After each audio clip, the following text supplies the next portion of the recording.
everybody. Yeah, we are here for another day, for another podcast, and we have our episode 2 of our consult with Alecia Barrett. And welcome, Alecia. Thanks for being here. Hi, thanks for having me. So I know that we have had a couple of email chats back and forth since our last consult. And if I'm correct, it's kind of at the point of overwhelm right now. Yeah. And rightly so.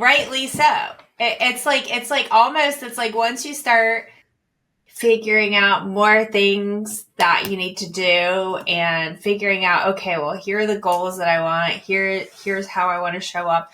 And you start to learn more. I hate to say it like this, but it's almost like it gets a little bit worse before it gets better, but it's not worse, right? It's just more. It's just like, okay, because sometimes it's like that ignorance is a bliss. It's like, okay, I'm just like flying by the seat of my pants. Not that you were at all, Alecia. You had so much in planned and so much already going so well.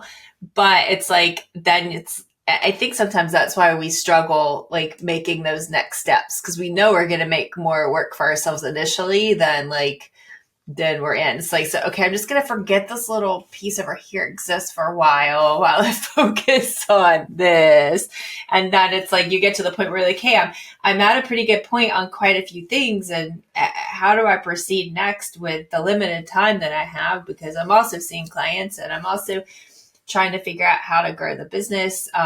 As we're making the plan to grow the business, and it kind of gets like a little spirally, but I don't want to put words in your mouth. So I just am like trying to validate everyone out there who is in the spot that it can get like, can I do this? Where do I even turn next? Right. Yeah, I'm right there. I'm in this spiral of like, okay, I made the decision to have the clients and know that I'm going to add the RVTs and, and so now I'm in this like spiral of, oh crap, that just triggered all kinds of other tasks and all kinds of other things.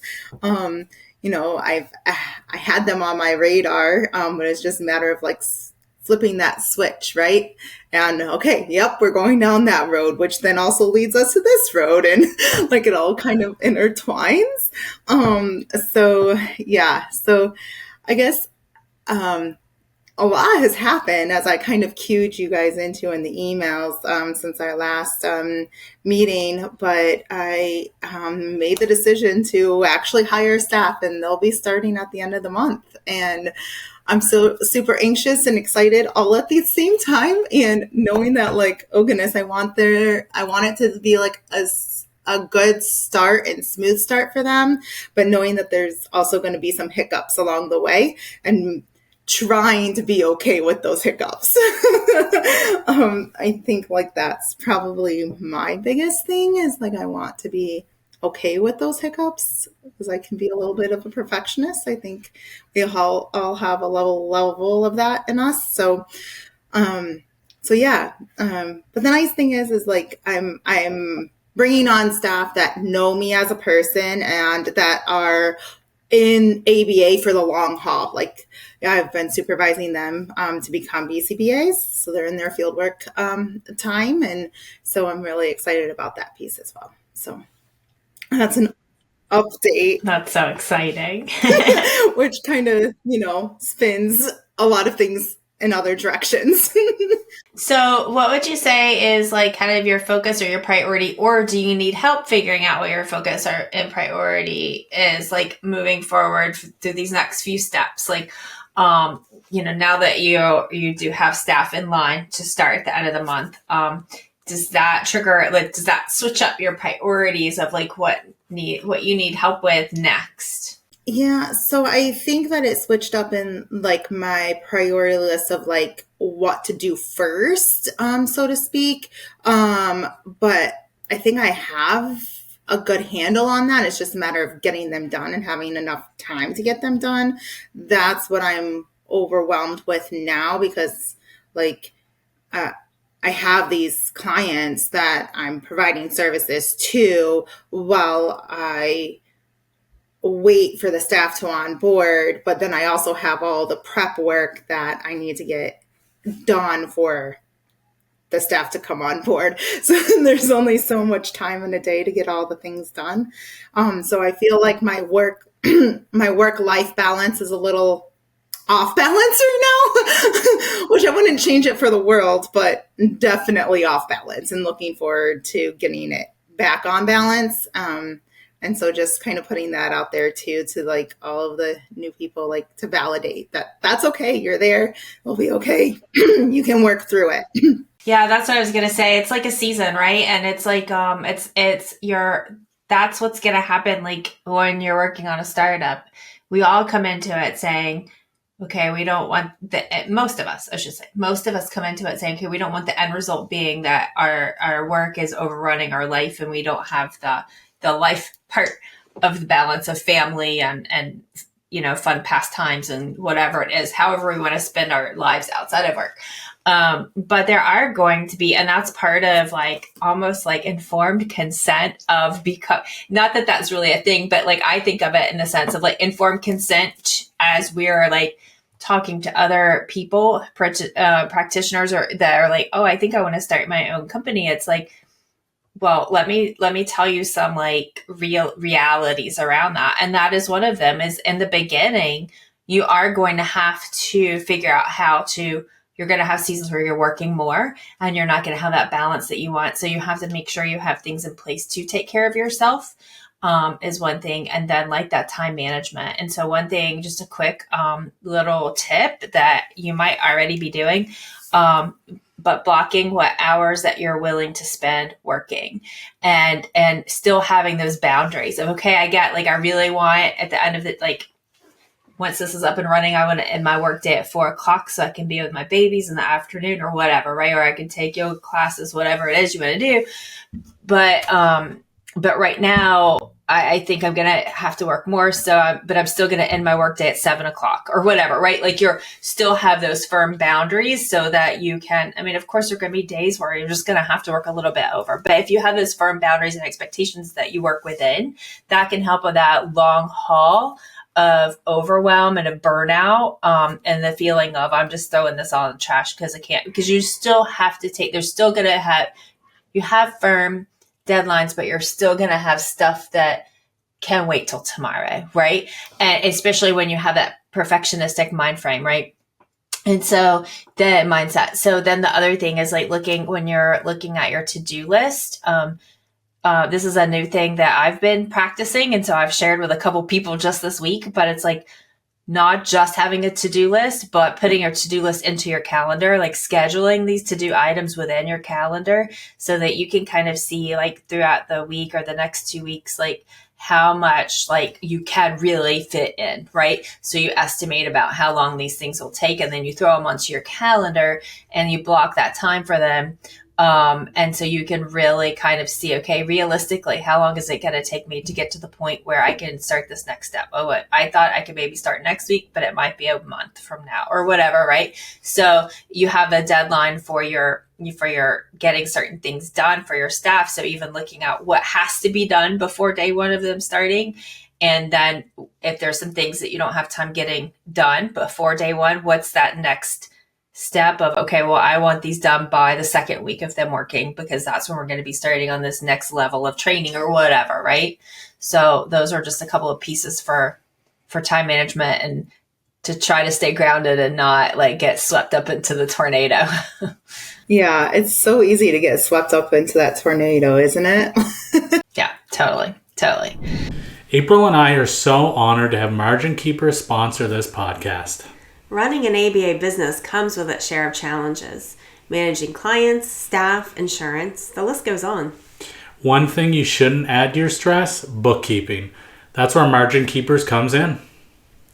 They're specialists in ABA businesses, which means they understand exactly what we need. With Margin Keepers handling your finances, you can focus on what really matters, your clients and your practice's growth. They're more than just bookkeepers. They're lifesavers in the financial world of ABA. So for peace of mind and expert financial management, turn to Margin Keepers. It's a decision that will lift a weight off of your shoulders. check out Margin Keepers at www.marginkeepers.com and see how they can help your business thrive. So, well, are there any pieces on your onboarding? Do you feel like you have a good, handle? Because I know one of the things is working on your processes. So what better time to work on your onboarding processes now when you're in the thick of it? Right. Yeah, exactly. So, I got the background check done. Like that was my biggest thing of like figuring out what are the payers requiring, and who in the community, like what provider for background check did I want to utilize and set that up, and that workflow there. So that was a big thing. I got that completed and checked off. So all of my people have their background check and we're all good to go. So I'm excited about that. And then I have my list of like initial trainings, like our, Medicaid fraud and Fraud, waste, and abuse. Yes, that abuse. Yes. So that I have that linked up, and cultural competency trainings. I have like a list of all these trainings and links that they can go to. Nice thing is because they're the staff that I'm hiring are either already RBTs or are in their fieldwork supervision. So I don't need to go through RBT training. They're not green, so that takes a little bit of like relief off of me. Eventually I will hire green staff, but I knew that was a step that I couldn't take right here, right now. And I had access to individuals that wanted to work for me that were ready. So I was like, let's do this. So that's nice. The other piece that I still have to figure out is CPR and first aid. Luckily some are coming, but they'll coming with it, but they will expire. So I know that's something that I need to do.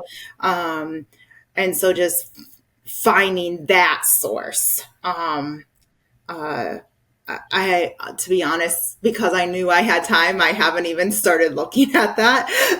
So I think that's a piece, that I'm a little nervous about. And then, I don't know. Are you taking TRICARE? I am not.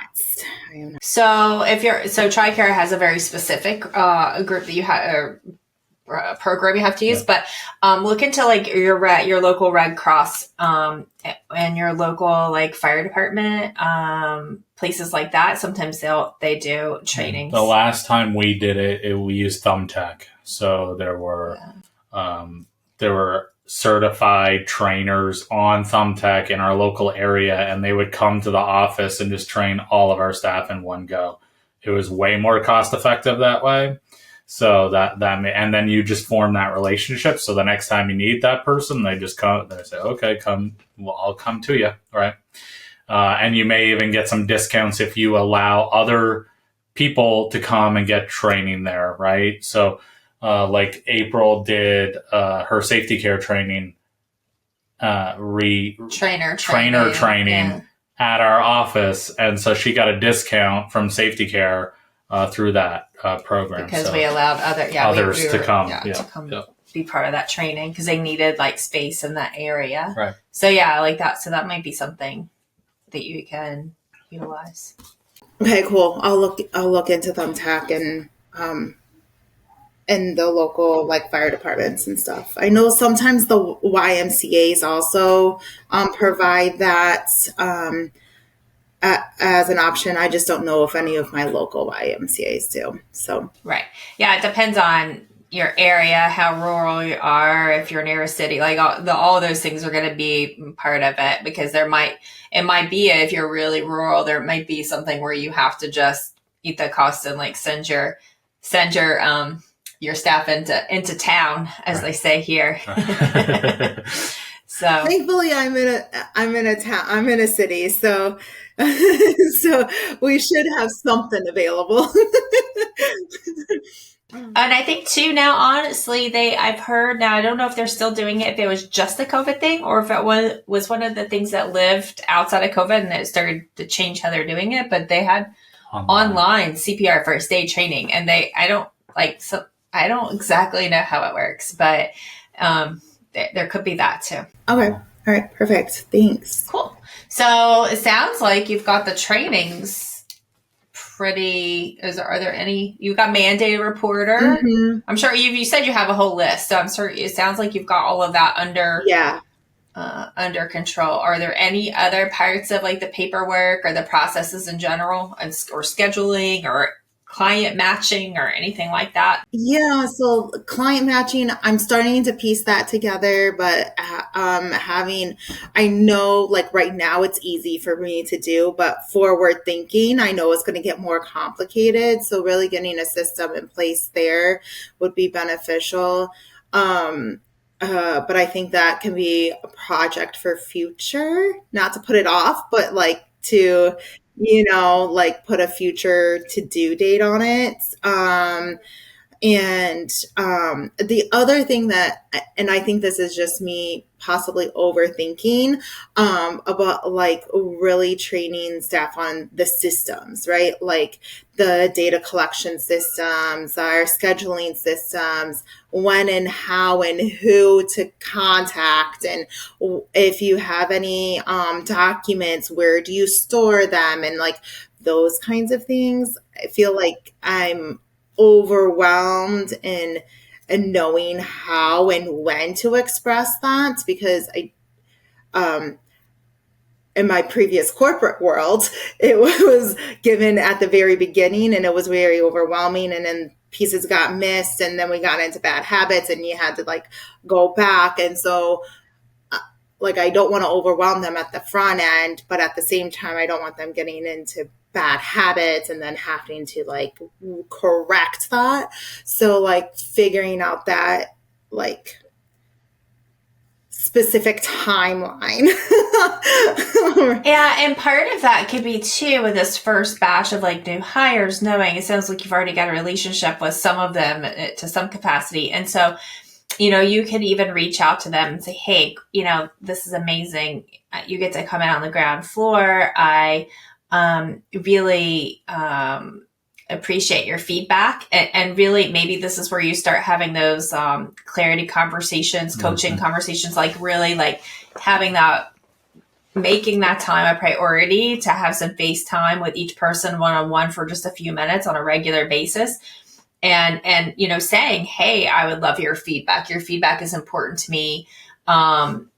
We are building these processes and this is new. So I understand that it might get a little bit trickier than if you were starting off with an established, company. So please let me know if any questions or any concerns come up, and just really having those lines of communication open from the beginning as you're figuring these things out. And then, as you were saying, like putting these processes together, like that, having maybe a later, deadline date for those, keeping like either like notes on your phone or notebook or whatever is best for you. Like as these things come up, just start talking into your phone and like telling yourself the processes. Okay, this is what I did. This is how I did it. Even if you don't have time to turn it into a beautiful process at that moment, but at least you have kind of like notes recorded in your phone. You can go back and dictate or have someone else dictate for you. So that you can kind of, because it might, even those little things that you think, oh, I'm going to remember how I did this. You're not, you might, as I think about, I don't know, are you a parent? I'm a parent. I have 2 young kids. Yeah. Yeah, I thought so. So like, think about that, like, first year of baby, right? Like you think, oh, I'm going to remember all these little tiny milestones, and this is like your business baby, right? And so you're thinking, oh, I'm not going to forget this. I'm going to remember all these little tiny pieces. And then a year later, you're going to be like, a year passed. Where am I? Who am I? What's going on? And you're not going to remember a lot of that. So finding some kind of without adding more to your load, finding some kind of way to take notes, whether it's like just talking into your phone and just keeping it organized in your phone, or having a spreadsheet, whatever works for your way of like functioning, but like keeping up with these little pieces as you're doing them, because they are going to come together. Yeah, I think that's a good. I was playing around with like the dictation in Word, and I was like, this could be helpful. But then like I'm also kind of thinking like, okay, what if I'm working on something in Word and I'm trying like, you know, like I was just thinking of like doing the clinical things of like, okay, you got to do the assessment. You have to figure out what treatment codes you're going to use, write the BSP, write the goals and all of those kinds of things. And like, I intellectually know that, but at times when I'm overwhelmed, I forget those steps and I have to go back to my like checklist or whatever. But then it's just a me personal checklist and it's not a like company checklist. So like trying to create that, like, I don't know, more detailed, specific process or forms embedded within the list, you know, to make it more systematic for someone else who's not me to do the job that eventually will be doing the job, you know, kind of thinking about that. Yeah, totally. But, you know, it's okay to start with that like baby list though, right? It's okay to get that on paper first and then add to it. Okay. Fair. You sound a lot. I can like relate, because it's like, oh, I've got to get all the links in here and everything. And it's like the first draft has to be the final copy. It doesn't. Yeah. Like, think about like a task analysis for your kid, and think about like, okay, let's say tying shoes. Okay, let me just get the main steps of tying my shoes down, and I'll write it down. And then I know I used to like practice with a text, and I would say, pretend like you've never ever done this before and run through this task analysis and see if you can, because, you know, like we find ourselves making task analysis for things that we never thought we would ever make a task analysis for. So like, it's like, and then you're like, oh my God, there's 5,000 steps for tying your shoes. Who would have ever thought? And then there's different ways to tie your shoes. Right. And so like, but one of the ways that I try to stay out of overwhelm and those things is like, okay, what's my first step, or what are the most important steps? And then just getting those down.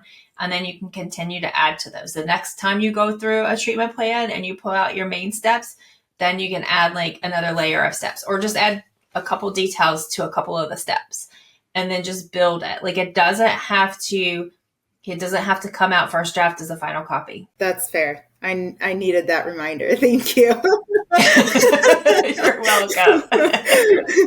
I also had to yeah, it's important to have like those little reminders. I probably about 3 months ago or so, I had like this really moment of being super overwhelmed, and like, was my next step here, like not wanting to throw. I've since I started this journey, I've never once thought that I'm going to throw in the towel. That it's not been a thought that crossed my mind. But I was like super overwhelmed, and like, you know, I didn't know what my next steps were, and I felt like everything needed to be done tomorrow. And and then I had to like stop and realize and remind myself, like, this is your contrived notion that everything has to be done tomorrow. No one is telling you that all of these things have to be done tomorrow. This is you doing it to yourself. So take a step back and remind yourself, no, only these certain things need to get done. And so that moment in time, although hard, was so important to me, because that really changed my tone for myself moving forward from that moment. And although like I still get into that like trap from time to time, because it's still a relatively new like thought process for me, like just thinking about that and reminding myself that it's not a company's not telling me I need to do this. This is a you thing, right? And like just trying to take a step back and like recenter, reprioritize, and take it a step at a time. I don't know. Right. And that's why in the beginning, I said, yes, you're going to be working more hours and you're going to have more work stuff on your plate, but still make sure that you have those firm boundaries because you're going to need your nervous system functioning to be able to remind yourself of these. Oh yeah, this is how I think. This is my new mindset. This is how I think through this. These are my next steps. Because if your nervous system is like out of whack, right? And you're like in flight or fight mode or even like freeze, right? I think that's where I tend to get in these situations. I'm just like, I'm checking out for a minute because I don't know what I'm freezing. But yes, so that you can stop and pause in these moments and like try to stay in the moment and remind yourself like, okay, this is about me. I have control of a lot of this. What is my next step and how do I go from here? And if you're going, if most of what you need to do, which I assume most of it, like the onboarding, where do I find my documents, where do I upload stuff, all of this would be using a computer or something, right? So you could even use a Zoom meeting, and you're the only one in the Zoom meeting. You have your camera facing you, and then you have your share screen on. And then you do the video and then you just say, okay, I go here and then I go here and then I go here. And then it will also transcribe it. So if there is sensitive data that you don't want everyone to see, you can still have the transcription of what you said. So then you can take that and put that into a step-by-step document. At least it gets you somewhere, right? I like that. Okay, I'm going to have to try that out.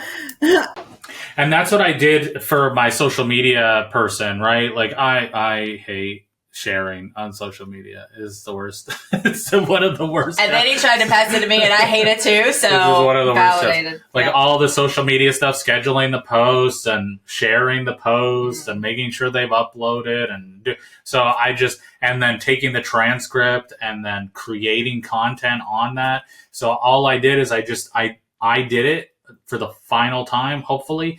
And that final time, I took a video of everything I did and all the thoughts I have as I do the things that I'm doing and say, oh, well, this didn't work, so I tried it this way. And, oh, if you have a guest, you got to do it this way. And so I had my face recording and all my hand gestures, plus I had the screen share. So they have both of those. And, then they can ask me questions after watching and doing.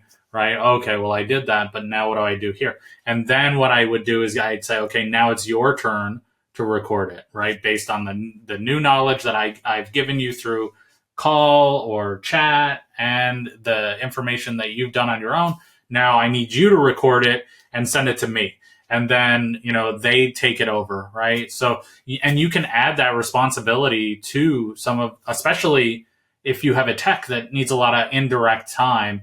This could potentially be some indirect time if they're doing, if it's behavior analytic. You can make it behavioral because they're making a task analysis, or they're like, they're taking your actions and putting it into like observable, measurable, things for future. And I and eventually I assume you're going to have a session note audit, right? And that's, again, another great place for a tech that's becoming a supervisor is get them to look at your notes and tech notes and say, I think this is good, but I have a question here. And so they're learning, the nuances of what needs to be in and what doesn't need to be in it.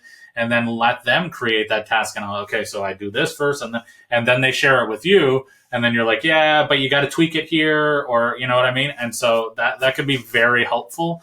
And then, well, based on this, anybody with some skills can do this, right? So, and then that can kind of be helpful. Yeah. Or even yourself, you can watch it back yourself. Yeah. That's great. I really like that tip. I'll have to try that. Schedule it in your calendar. I'm just so on the go all the time. I'm like, like I missed that moment. Okay. I hear ya. And hopefully this isn't the case for you, but I know, like, for me, maybe 4 years ago now, maybe it's 5 years ago, but the way I would motivate myself to get things done, and it's good that you want to get everything done. Like, I don't look at that as a bad Oh, thing, gosh, right? yeah. Like that's way better to have that that intrinsic motivation than the opposite, right? So but what do you do to yourself when you're in the middle of that, when you have 50 things on your to-do list, and are you being a complete, because that's what I would do. I was a complete a-hole to myself, right? Like, that I would have a lot of toxic thoughts. There was my go-to language, oh, why can't you do this? You're and then all the expletives that you could possibly think of. And so that's just something to be aware of, right? Try to be gentle with yourself. I think with our son now, when you get into that moment and you're really being mean to yourself, try to treat yourself like you're a little baby, right? Be gentle and kind. And that can be helpful. So that would be my only concern, right? Is if you have a lot on your plate, try not to, and it's easier said than done. I certainly know that, but try not to torture yourself on top of having this entire list, right? So Yeah. I think that's a really good reminder too. It's just like you gotta be mindful that you're being mean to yourself, and then yes. change that behavior. Because when I started down this journey of being a little bit nicer to myself, I was very concerned that, okay, if I am not so mean to myself, then how am I going to be motivated to do anything, right? I'm just going to sit around, oh, everything's great, whatever. That did not change, right? I still have a 50 million list that I want to get done. I'm still very motivated to do my work. I'm just not as big a jerk anymore. To myself and others around me. So yeah. So Yeah, that's important. Definitely important. Yeah. So kind of because we all have this current here and now where we're at process of company, right? And then you have what could it be in the future, that big time goal or that big time vision. And that has changed a little bit from here and now, or just tweaking the specifics of that big vision, right? But then I got approached by someone in the community to potentially do a partnership, and I don't do well with saying no. And I don't feel pressured at all. I think it could be a really big potential and positive growth. But it also makes me nervous as to what that would entail on a business level, business risk, as well as potential growth and support and access, increased access for future clients, right? Meaning more clients in the area would have access to treatment. So yeah, making that balance. I'm overwhelmed by that thought. Totally taking a completely different spin here, right? That's something else that's on my weighing on me. Yes, when I saw that in your email, I was like, oof, right? Because it's you have these hopes and you have these dreams to nurture and start this new thing, whether it's a business or some other project, right? And sometimes you feel like, it's never going to get here. I'm never going to get to the point where I'm starting it. And then you get there and you're starting it. And then it seems like, oh my gosh, I'm going to get a little bit woo woo here, but it's you've shifted the energy, and the energy's here. And now all these other opportunities are landing in your lap because you're moving towards this. Right. And more people are becoming aware. And yes. Yeah. So I just pulled up your values while you were saying that, because I was like, one thing is, so I know you want to look at it in business savvy piece, right? But ultimately, to make this decision, you're going to have to or you don't have to, but it can be very helpful to look at it through the lens of your values. So just if you don't mind, we can just do a quick, you just give a gut quick answer. as I go through each value, like if it aligns with it or if it doesn't, or if it brings up anything, or this may not work for you in this position and we'll move on to some other things. Is that okay with you? Yeah, I'm fine with that. I just don't know what the ultimate business agreements like with the two businesses would look like. So I think like that's also a potential of like, oh, I don't know. It's so up in the air, right? Totally. Well, so, and you have to also look at the ethical piece of it as well with like dual relationship and whatnot and what that would look like as well. Yeah. Okay, let's just go through these really quickly. And it also might help you to like kind of see like, because I'm always like, oh, use your values, like to kind of see like maybe operationally like what that might look like more. But so plant the seed of knowledge to nurture goal-driven growth. So would that align with that value? Nurturing goal-driven growth. Yeah. Yeah. Okay. Be the foundational root offering stability and security. I definitely think it could. Okay. Serve as the sturdy trunk fostering strength and resilience. Yeah. Branch out to expand and promote growth for everyone. Yeah. Yeah. Act like the protective leaves providing shelter and wisdom. Yeah. And cultivate seedlings to perpetuate growth and share successes within the community. Yeah. I mean, all of it's about growth, right? Yeah. So, I mean, that's your first, that doesn't be like, okay, now I know and I have my whole plan. Right. But that's your first line of defense. Because if it didn't match with this, then that's your that's you say, okay, I have to stop here and think for like, why doesn't it? Like, Right. you And know, how could it? How Yes. could it? And what you, but it, so you've moved on to level 2, right? Okay. It matches your values. So level 2 would be. Yeah. I mean, I guess it's going to depend on, a lot of factors, right? So is this a new entity that the two of you create together or are you going to kind of join forces within your group? How does that work? Or are you just going to like, is this going to be more of a referral kind of partnership or, Yeah. Yeah. So unfortunately, I don't have any real true answers to any of that. We have our first meeting in July. And I guess I think this is kind of like me thinking about what do I need to be aware of when going into having this conversation. And what kind of potential hiccups could we have? So our initial conversation was both of us having, our separate businesses, but going into an agreement of referral process and or joint services. What that looks like in workflow, I don't know. But so we talked about potentially opening up a clinic. And he's a neurologist. The specific doctor is a neurologist. Who has a really deep-rooted service and servicing individuals who have autism. He this has been a goal of his for a while as well, but he just hasn't had a contact with the BCBA. And he's like, there's no point in opening up a clinic if I don't have a BCBA, right? Right. And then because of his credentials, which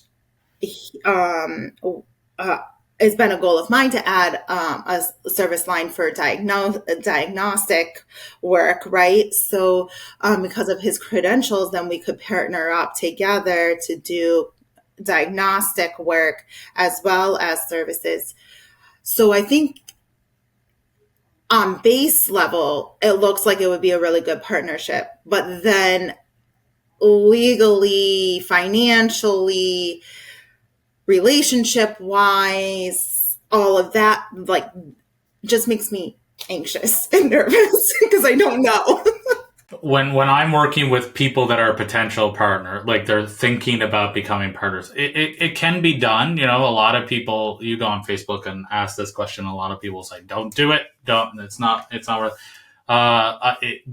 yeah, but so the thing is if values and mission statement and treating your staff, using your values and clients, right, is important to you, then I would part of this process would be, hey, you need to come up with your values. I want to know what your values are and how they would align together. Something else that I would highly recommend, there's a group of, I think there's 4 BCBAs that we're working with in, I can't even remember the state, but they're working together. I said, you all need to separate and come up with your exit strategy, right? What does that look like? Because if this person's like, yeah, once it gets to this big, or I want to sell it, and you're like, no, well, hold on, that's not my goal, right? I want to work like until I'm dead, and this is my thing, and I'm always going to do this. Then I don't know does that work, right? And will he let you buy his part, or is he going to sell it to somebody else? Is he going to want you to sell? So it's really important to come up with that so that you both are on the same page about that. Your values can align. And then the big thing is, okay, how does this partnership work? Is it 50-50? Somebody has to, somebody needs to be the majority share. So now, is he going to be okay with that? So somebody has to make decisions, right? So what if he thinks somebody should get fired and you disagree? What if he thinks that we need to invest in this certain item for the clinic and you disagree, right?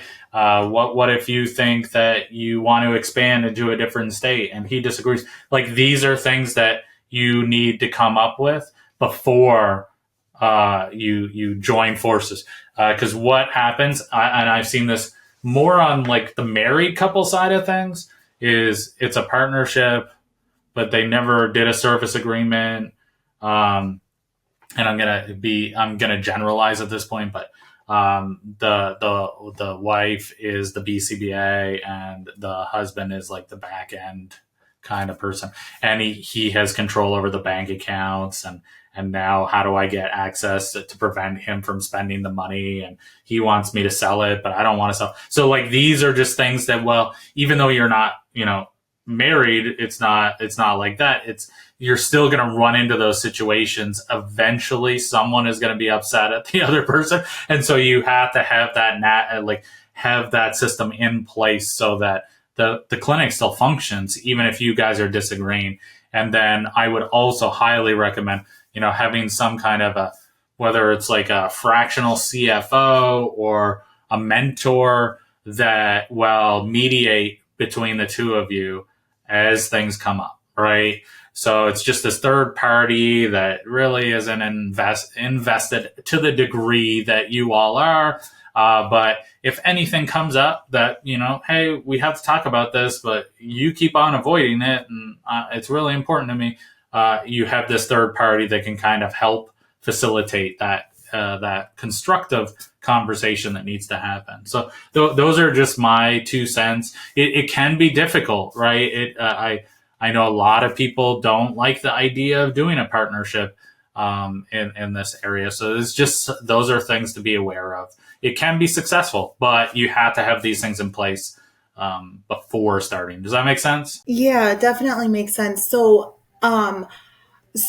is a partnership the same thing as a business agreement? Because I just want to make sure I'm processing it correctly, because because it would basically be like 2 businesses working together. Yeah, I don't know. Like, I'm not an accountant, so you definitely want to reach out to an accountant. I don't know how it would work, right? So like, there would have to be some way, because let's say you all are kind of it's 2 different groups, but but you're working together. And let's say you feel like he made way more money than he's claiming he made, but you have no right to access his books, right? So that's a piece that an accountant will have to, like, are you going to have a third party independent person review each other's books? And so the area that you 2 are working together in, and said, okay, you can have a piece of mine and I'll have a piece of yours. And so they have access to that, so that they can, say, okay, well, you have to pay him a 1099 this much, right? So like, this can look all different ways, right? So that's just something that an accountant, I think, could help with, right? So, but if it's just like, hey, I have clients, I'm going to refer them to you, you're going to refer them to me. The only issue that you may have there is, especially on the No Surprises Act, if let's say you're in network with certain payers, but he is not in network with those payers, then you need to inform them, hey, this is going to be an out-of-network benefit. There could be a different. So having like a really clear, itemized check sheet on how, like invoice on how much it's going to cost this person to use those services, really important. And the same for him, right? If he has some clients, but you're at a network with them, then he would have to do that same thing. So it really, like, partnerships, they can be a service agreement. They could be an entity, right? Again, you form a new LLC or an S corp, and you're both partners in the S corp, right? It can really, I mean, it can look very different depending on, yeah. Mm-hmm. Again, so overwhelming to think about the possibilities. It is. It is. And not to add any more overwhelm to it, but just also on the ethical side of things with multiple relationships, I think that it's a good move that you stay two separate businesses and you're like having an agreement with each other, because sometimes in that situation where, like, if there is a diagnosing provider in the same clinic as like BCBA providers, it could cause that, like, oh, well, you are we gave you your diagnosis, we expect you, or that, like, that feeling of expectation that the client then has to be loyal and stay with you. So yeah, you definitely need to give them an outside list of ABA practices. Say, hey, look, we do provide ABA services as well. You are more than welcome, and here's our wait list, or this is here are some other providers in our area that are great. We and they would be fine too. Right. Yes. Part of like the full informed consent. And so then also making sure that this neurologist that you work with is also like that you share the ethics on your end. And I'm sure he's probably got ethics on his end that, that you guys can make sure that you're driving the bus within those guidelines. Because I don't know, so this is like all hypothetical at this point. But I don't know what the ethics, like, what would the ethics be on, okay, you refer the clients to me and any that come to me, I'll give you a cut. I'll give you $100 or I'll give you $50 or I don't know if that is, can you do something like that? Or is that a no-no thing? That is a no-no thing. That is definitely. So, that's what I thought, but yeah. Too, I think that, I'm looking at Section 1. We can dive deeper into this at another time and really look at it. But even just looking at Section 1 with 1.11 multiple relationships, it just looks like developing appropriate safeguards to identify and avoid conflicts of interest in compliance with the code, and develop a plan to eventually resolve the multiple relationship. If you find yourself in that, say you go into this and you're like, no, we don't see this ethical issue. We're going to do this thing. You're going to do this thing. We're staying in our own lanes. We're not getting all gray here, in the gray area. But then you find, but in that, even going into your plan together, if we find ourselves in this ethical gray area, if we find ourselves getting too sticky in here, here's our plan of how we're going to get out of it. Or here's our plan of how we're going to stay, is really what it sounds like. Because we had a really amazing conversation with Dr. Bailey.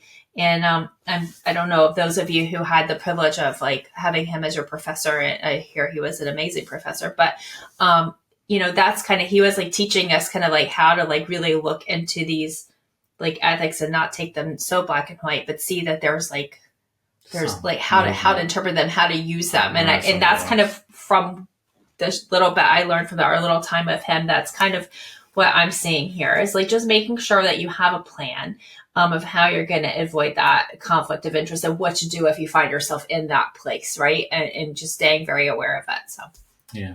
Yeah, I mean, I assume that the way that this would work is that it would be you keep your in-home business separate, but then you two become like a different entity altogether of like an S corp, where you would both be shareholders in that S corp, and then you would decide who, how much you own versus how much he owns, and then because like who's going to pay for the lease, right? Like these would be things that you would just have to figure out. And so I like, again, talk to an accountant. I am not an accountant, but I assume that's really the only way that this would work.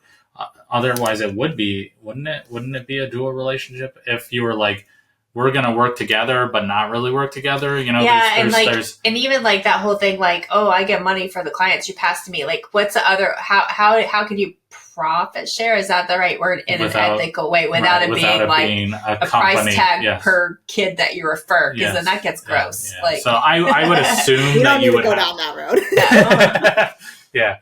So I would assume that it would have to be an entity, right? Another company that you would, again, talk to an accountant. But yeah, so I mean, it certainly is exciting, right? And to see where he would, but like, I guess like if he doesn't answer these questions right, then that's kind of your answer, right? Like, oh yeah, well, we're not going to be able to do this. So yeah. I don't know if are we going around? Like, I don't want to give out too much, right? Obviously, but like, is that kind of what you're thinking? Or yeah, I think that like I was just looking for or needing reassurance that yes, you're right in having these like this anxious like thought or like, oh gosh, this is a lot, right? But also just kind of like that guidance of, okay, think about this, think about that, think about this. Here are some questions or areas to have a discussion about. I think that's that will be helpful in guiding my involvement or engagement in this conversation with him. Yeah, I think it could be a good thing, but it would have to definitely be set up. Yeah. I mean, and I'll be the one that tells you it's okay to say no. Yeah. If at the end of the day, right now is not the right time for this, that's okay. Yeah. Another opportunity will come up that is, and I don't mean that like, I don't mean that flippantly. Honestly, truly, I truly feel that if you're in line with your values and you're, providing quality services and you have all of these, policies and procedures that you're working on, like you're really wanting to build an amazing quality practice, right? And so you have the best interest of these people that you're hiring to work with you and the people that you're providing services for. Like, I know that it's going to come to you when it's the right time for you. You will have these opportunities in the future. And so if right now, if you have to say, man, this is really cool. And isn't this amazing that this opportunity is here and I can't accept it right now, that's okay too. Mm-hmm. And sometimes I think it's hard for us, sometimes if we say no, we think that things might get easier, but really sometimes we're also gonna saying no might come with some fear of missing out or some sadness or some guilt of, oh, but I couldn't do it. I really, so that's okay too. So we're here for you to support you either way. You can't seriously, I have to say it, I don't think you could choose the wrong answer. No. Well, I do. The wrong answer would be just diving in over your head and not listening to your gut, right? If you're okay, I know I should be saying no, but I just have to do this. But even then, you can back out. You can find a way out. And that's why it would be important, like Steven said, to have that exit strategy in place and know how you're going to back out. Or even talk with this individual and say, hey, I am flattered. I love this idea. It's definitely something I want to do. Is there a timeline on this? Is this something we could revisit this time next year? Yep. Yeah, or I was even thinking a slow start, could we make a task analysis out of this, right?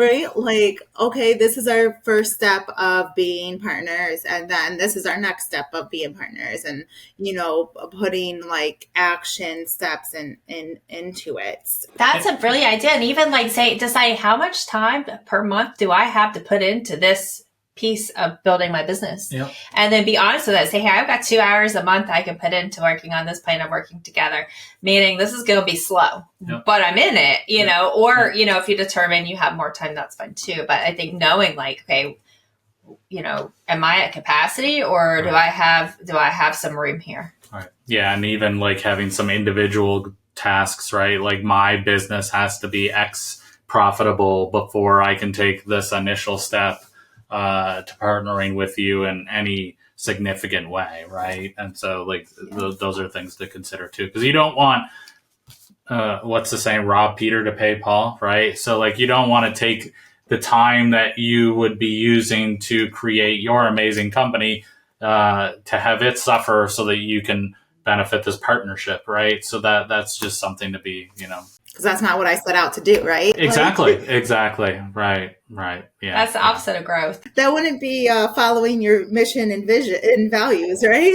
Yeah. For sure not. Yeah. So we're coming upon our hour here. So I just want to check in with you. We covered a lot. I know there's still a lot on your plate. How are you right now, and what do you need to kind of? Do you need next steps? Do you I don't know. What do you need next? Or if you don't know, that's fine too.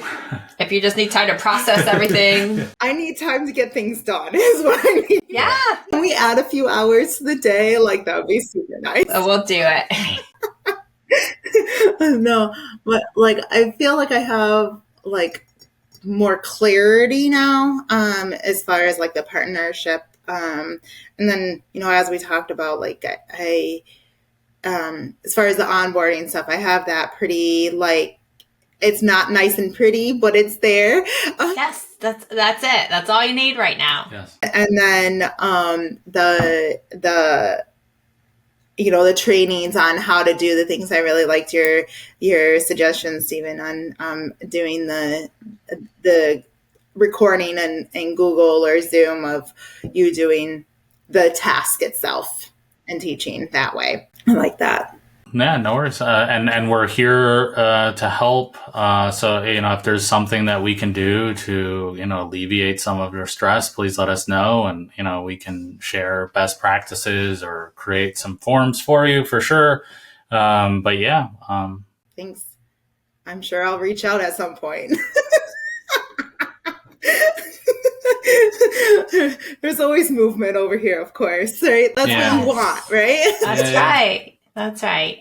And I mean, like this stuff is gonna happen even 5 years in, right? Like I'm just talking with another BCBA, and she was looking to hire one additional BCBA, and she was like, we've been looking for like 2 years or something and can't get one. And then 3, we had 6 interviews, like all of a sudden, and there were 3 that were amazing. I'm picking them all. And so now she's bringing on twice as many staff as she currently has. And she's doing that in the next 3 months. So like these things do happen even with established business owners. So yeah, like looking at your values, making sure you're taking time for yourself, but knowing this will pass, right? It will eventually pass. And it's a wave. Yeah. Just ride that wave. Yeah. Yeah. I have a vision that my wave of ridiculousness will be done by mid-July. Hopefully. But there will be another wave there of ridiculous. There will be another wave, of course. Yeah. It'll just be a different wave, right? It will be a different wave. Yeah, you're just going to get better at surfing. You're gonna That's it. To go with that analogy. Yeah. You'll learn. Yep. And each wave might be a little easier. Yep. At least you'll have the skills to like handle the stress of it as you go too. Yep, exactly. All right. Well, thank you so very much, Alecia, and I hope you have an amazing rest of your day. Thanks. Same to you.